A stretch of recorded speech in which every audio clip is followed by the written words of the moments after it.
If you're struggling with your vitality, energy, mood, focus, or sleep, this podcast is for you. Your host, Dr. Ann Tsung, ER doctor and aerospace flight surgeon, will help you reach for the stars and remove the barriers or blockades that have been holding you back from living your best life. If you've been challenged by your health, relationships, or productivity, then it's time for a breakthrough. So here's your host, Dr. Ann Tsung.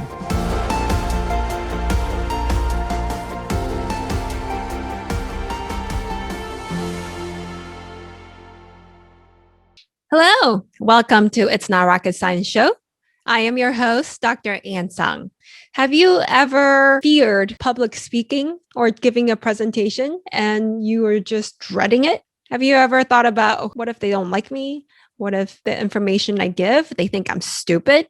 What if they think I don't know what I'm talking about? Or perhaps, maybe you're just scared of, standing up in public. You're a shy person. You don't like to be in the limelight. You don't want to give a presentation and have everybody looking at you. I've had all of the above fears before. And since I was in specifically college and medical school residency and throughout all of the fellowship training, I've had to give a lot of presentations. And because I am huge on productivity, I sought out ways to improve my presentation skills, my public speaking skills, and to get over my fear of public speaking. So this is what I'm going to be talking about, all the ways, the tools, tactics, mindsets I've learned through taking public speaking courses, through reading public speaking books. So let's go ahead and dive in. We'll talk about the mindset, how to get over the fear, any tools on how to present, how to create the presentation, and how to connect with your audience in the end. If you ever have the fear of speaking in public because you don't want to look stupid, or you don't know what other people are going to think of you, how you're dressed, what you say, how your slides look, just think to yourself, this has really helped me tremendously. It's not about you. It's about them. I'm going to repeat that again. If you have fear about public speaking or giving a presentation because you're worried about how people may perceive you, it's not about you. It's about them. So what that means is that when you are giving a presentation, the purpose, the intention is the most important. And really the purpose is to relay the information to the audience, to educate, to help them understand, to change a habit, to change a mindset. So I have to set this intention for myself every time I record a session, of course, and this audio session, because, even though it's something I've been trying to work on for a very long time to get over this fear of what will other people think of my content in my podcast? What if they think I'm stupid? What if they think I don't know what I'm talking about? Or what if I sound monotone? I have to remember, set the intention that it's not about you. It's about changing the mindset, changing the productivity hack, or, for this intention, it's about giving you some sort of tools and tactics to get over your fear about public speaking. It's about relaying the information clearly so that they understand, so they walk away feeling enriched or energized or confident or any sort of emotional state they want to experience after your talk. So again, I think the best way to get over your fear is remember, it's not about you. It's about them.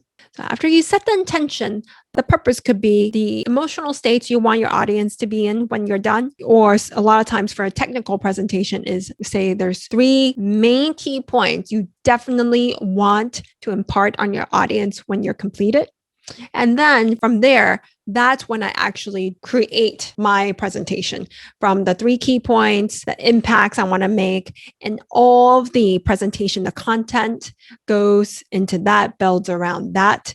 In the past, what I used to do was that I would kind of brain dump the content, the outline, and all of it. And there's just like a lot of material. And I come up with a bunch of slides and I actually have to decrease it. I used to think that the more details I give, the better it is, the more content there is, the smarter I would sound.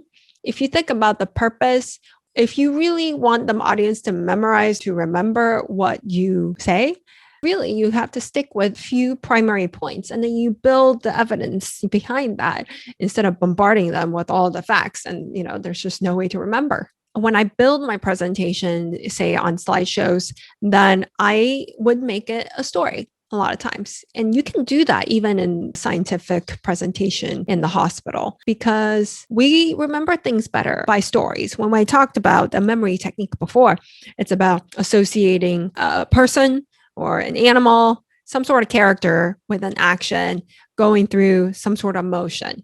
And when you can string that all together, you can create a story. That's how we remember things. So what I've used it on is that technique is when you see a presentation with a case, like a patient, you tend to remember it better, right? But when you see a case with the patient, like House MD, if you ever seen that show, if you can learn the case by the House episodes, the story, then that sticks into your brain much better. So what I've done in the past for a fellowship presentation on pulmonary fibrosis. So it's a very complicated disease where basically the tissues in your lungs harden and you have issues with your breathing. And it's a very complicated condition. And there are many different types that can confuse you, exactly what type it is. So what I did was I would pick that one case, one patient, and I kind of followed her throughout the journey. And whenever any issues come up, any questions come up, I'll say, okay, so what do you do with this? Do you give this medication? What is the diagnosis? What lab would you get? And first, I ask it as a question so that the audience can answer themselves or attempt to answer themselves. So this goes into like patient interaction. And then after that, then I would present the studies or the evidence behind it. And then I move on to the next scene. Say the lab results showed this or the diagnosis showed this, and you have to give her a type of medication. Which one would fit her the best?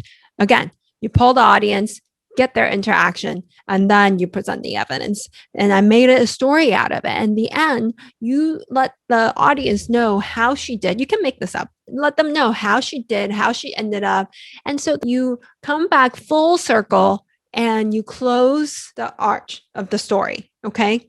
You close the loop so that the audience feel like a sense of closure, essentially, after you finish your presentation, sense of like a calm or steadiness. Okay. You don't want to leave just like when you watch a movie and then it ends abruptly. You're like, what? That's it? What happened next? Okay? You don't want to leave your audience feeling like that. Maybe you want to like give them a little bit of suspense, like what's to come in the future, but you want them to have a sense of closure. Okay. So that's the story portion. When you're giving a presentation, try to make it a story and be creative, because a lot of times we think, well, it's a super technical presentation. It's scientific. I just have to, present the facts. You can't really make it a story. Really, you can be creative.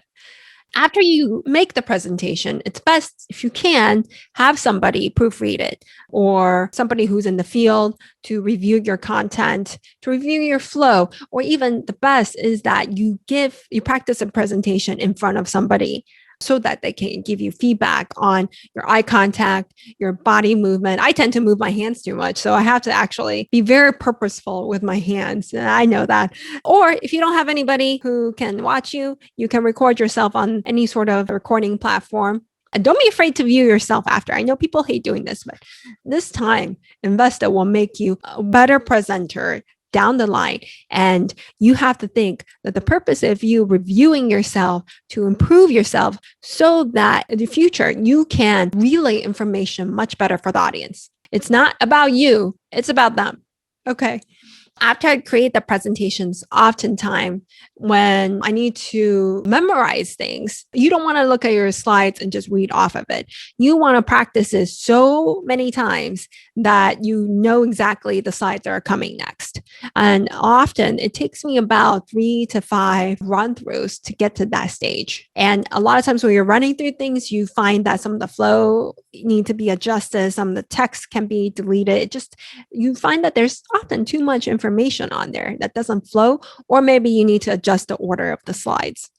And one technique that I have used in order to memorize most of my slides, or to even give a presentation without slides and just off of memory, if you know the content really well already, is I use a memory palace. For those of you who have not heard of a memory palace, essentially the gist is that you pick a familiar place like your home, and you pick, like, say, your living room, like 5 spots in your 5 objects in your living room, and you pick or you can just pick the room itself. Pick the kitchen, bathroom, bedroom, office, and say if you have 4 core contents, just imagine the action or the character in that place doing whatever. Okay. Say, for example, if I have to talk about public speaking, okay, setting intentions was the first thing I talked about, right? It's about you, not about them. So when I walk in the door, my home, the first thing I wanted to talk about is intentions. And I would imagine myself in my living room, sitting on my couch, closing my eyes, and just thinking to myself, verbalizing my intentions. I am watching myself in the third person. I'm watching myself doing this, and I am verbalizing the intentions on my couch. And that's the first thing I'm going to talk about. And then if I want to remember, say, the purpose, the key main points I want my audience to know, I would perhaps move over to the kitchen, and I would pick a few objects in the kitchen that'll help me remember the purpose that I want the audience to remember, and say, okay, the purpose for this podcast right now is that I want them to remember that to set intentions, to remember the key points, and to create a story. And so I would create a story from the objects in the kitchen. And you can use like the stove or the microwave or whatever. Just be creative. Okay.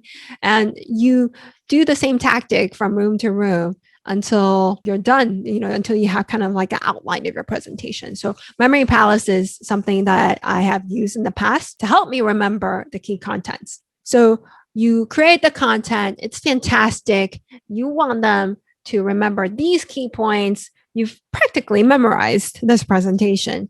And now, when you actually had to give the presentation, how will you connect with your audience?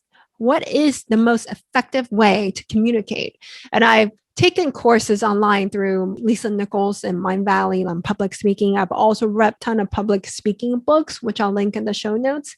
And the tools and tactics I've learned, these micro habits I've learned have really helped me tremendously as I added them one by one.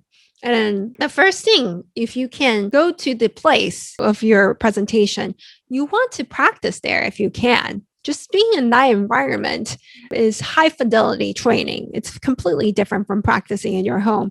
And if you can, in your home, practice standing up, practice walking from one end to the other end, just like you're on stage, and practice your hand motions, practice your eye contact, and wear professional clothing, because the way you practice is how you're going to perform. Okay. The way you practice is how you will perform. And this is the same in athletic training and weightlifting, So what I would do, I would practice a ton at home, high fidelity, standing up, walking around with professional clothing. And then when I'm at the site, I look to see whether it's available for me to practice. If not, like say, after the event's over at the end of the day. And if not, sometimes I would go to a quiet room next door. When I had to give a presentation in Hungary in front of an international audience, I was so scared. And it was like a ton of international flight surgeons or people in aviation. And here I am, an aerospace medicine resident, and I have to give a presentation to them. I was really scared. And I practiced probably 6 or 7 times already at home. But before my actual presentation, when I was on site, I was able to find a room right next to the auditorium. But it gives like a similar feel, the ambiance. The audience is kind of like, next door. So it's definitely a higher fidelity training than your home. So I gave the presentation there with my laptop by myself. And of course, you want to check your audio visual before you do anything. Okay. And I would say the best tactic I've used in terms of like connecting with the audience, if you're doing this in person, is to not stand behind the podium. I would go up on stage, I take the microphone, or I will have a cordless headset, perhaps a type of microphone, and I come out to the stage so I can connect. Okay. When you're behind a podium, you tend to seem very distant and the audience feels like they can't connect with you as well. You want to seem professional, depending on the presentation. You also want to seem personable, like you're just like them. You're a human being, right? You're not really high on the totem pole. So I come out there, I say hello to them, and I connect with the audience by having open body language, by standing at the front of the stage, not in the back of the stage, and by walking from one end of the stage as I talk, but not too fast, to the other end of the stage. Okay. And I know if a lot of times now we're doing virtual presentations through the webcam, through Zoom, or whatever you use. I would say the best way to connect with the audience that way when you're starting out is to, of course, have your camera on, say hello to the audience. And if you don't know them or they don't know you, introduce yourself first. In addition to your professional background, say a little bit about your personal background, hobbies that, so that the audience can relate to you a little bit better. And when I say hello to the audience, I mean, say their names. If there are a lot of them, maybe just the first few. But if it's like 10, 20 people, as you see them, come in, you can see their names on the Zoom or Skype or whatever. You can say, hello, Henry. Hey, Brian, how's it going? How's it been? Hi, Kelly. How's it going? How's your day been? When people hear the names, they feel a connection instantly to you already. And that's how you can build a connection quickly virtually. When you're doing it virtually, though, when I talk about eye contact, a lot of times we're looking at ourselves or the presentation, but we're not looking at the camera. And a lot of times the audience, they're looking at your presentations too, and they're not necessarily looking at you. Though if you're just giving a talk with no slides, I think it's important every now and then to look at your camera or look at your camera as much as possible. If you're seeing me on video right now, this is me looking at the camera. This is me looking at myself. And then if you look at the camera again, the audience will feel a connection to you, like you're speaking directly to them. And if you're looking just at the slides at yourself, you'll find that there is an actual difference. And you could probably see that from the other presentations you've been to. Right? Most of the times, the presenters are looking at themselves or the presentation because, sometimes they have to because of the information that's on the slides. And that's why the practice becomes important, because a lot of times you don't really need the slides anymore to give your talk. And so to summarize, you walk up, build a connection, don't stand in front of the podium. You say hello, say a little bit about yourself, make yourself relatable, build a human connection. And now if you're doing this in person, when you're walking around back and forth on the stage, you will split the audience section up into whatever sections you want, depending on how big it is.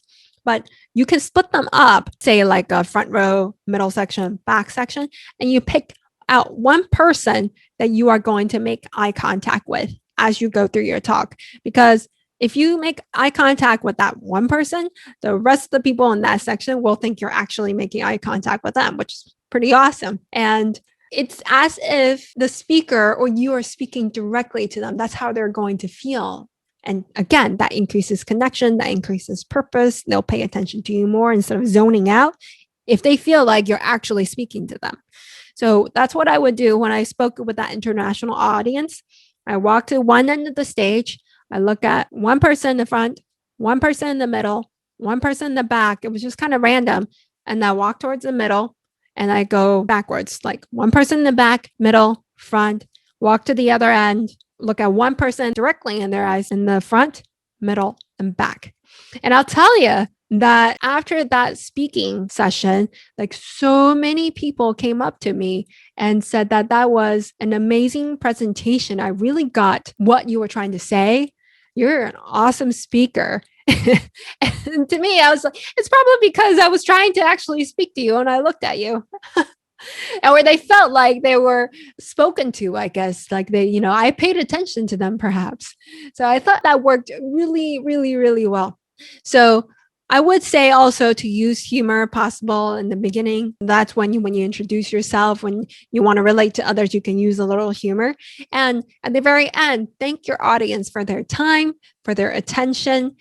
Time, attention, it's something very, very valuable. It's something we can't get back. Once we spend that time on something, there's no way of getting that back. So it's very important to thank the people who have helped you create this presentation, to thank the audience who has been there with you, and to be grateful for their time. Okay. I want to summarize though. I think the most important thing after this is changing your intentions, is your mindset. Everything is about mindset, actually. If you are afraid of public speaking, the one thing I want you to take away from this is to think it's not about you, it's about the audience. Again, I'll repeat this once. It's not about you, it's about them. If you can just do this one thing, the next time you have to give a presentation, a talk, or anything, then I think when you think about this in your brain, your heart, you will feel a little bit lighter, a little bit more relieved, more purposeful, because all you're doing is that you really want to help, you want to contribute, you want to educate, and that's what it's all about. No matter what happens during the presentation or your talk, if you make a mistake, if you don't know a fact that you're supposed to know, or if you forget something that you wanted to say, but you just, didn't mention it, or you felt like you answered a question incorrectly, or you look stupid when you were trying to answer the questions, no negative self-talk. If you put all of your intentions into it, you have developed a purpose for it, you did the best you could, no negative self-talk. No matter what happens, it's how it was meant to happen. Okay. And everything that happens that you thought was a mistake, view all of them as a lesson that you have learned. And now that you have learned it, you will remember it better. Or it's something to trigger you to look up that information or that fact, or to think of a mitigation strategy so that it doesn't happen in the future. There are not mistakes. They're all lessons. I really want you to get this right, like in terms of like the mindset. Really, it's the most important to get over your fear is to not worry about what other people think of you and to only think about putting out your best intentions for whatever purpose. After that, create a story. Think about the surrounding the 3 points or the main points that you want to relay to them. If you can use a memory palace to help you remember, fantastic. And I would not put too many words on the slides. Don't read from the slides. Create using more images and visuals because that's how we can remember things better. And I want you to practice at least 3 to 5 times. High fidelity, standing, walking around, wearing your most professional clothing or wearing whatever clothing that you're supposed to wear during the presentation, and do it at the presentation site if possible so that you can do it in that specific ambiance. Test your audio visual, and then you come out and you wow them. You say hello, you wow them with your story, your introduction, put a little humor in it. You look at the camera if you're doing it virtually, or if you're doing it in person, you pick one person out from each section of the audience to make direct eye contact so that the audience knows that you're speaking to them. And after that, you thank people, thank the audience, and just be grateful for their time after listening to you, for spending their energy and their attention on your talk. Okay. And that's all I have for today. I really basically practice what I preach. I do want to thank you for your attention to my talk. My purpose is to really help you to get over that fear of public speaking and to help you become a more effective speaker so that the people that you speak to, that you can touch a ton more people after that. Okay. So I hope my message will spread to you and your message will spread to hundreds and thousands and millions of other people. And that's my intention. That's my purpose of this. And to go to the show notes of the links of the courses I've taken before that's really helped me, please go to itsnotrocketscienceshow.com. And I also have a free gift on there that's going to help you tremendously in terms of your productivity. And I want you to remember that everything that we need is within us now. Thank you. Have a good day. That's it for today's episode. Head on over to iTunes and subscribe to the show. One lucky listener every single week that posts a review in iTunes will win a chance in the grand prize drawing to win a private VIP day for a health and life makeover with Dr. Ann Tsung herself. Then be sure to head on over to itsnotrocketscienceshow.com and pick up your free gift from Dr. Tsung. Then join us on the next episode.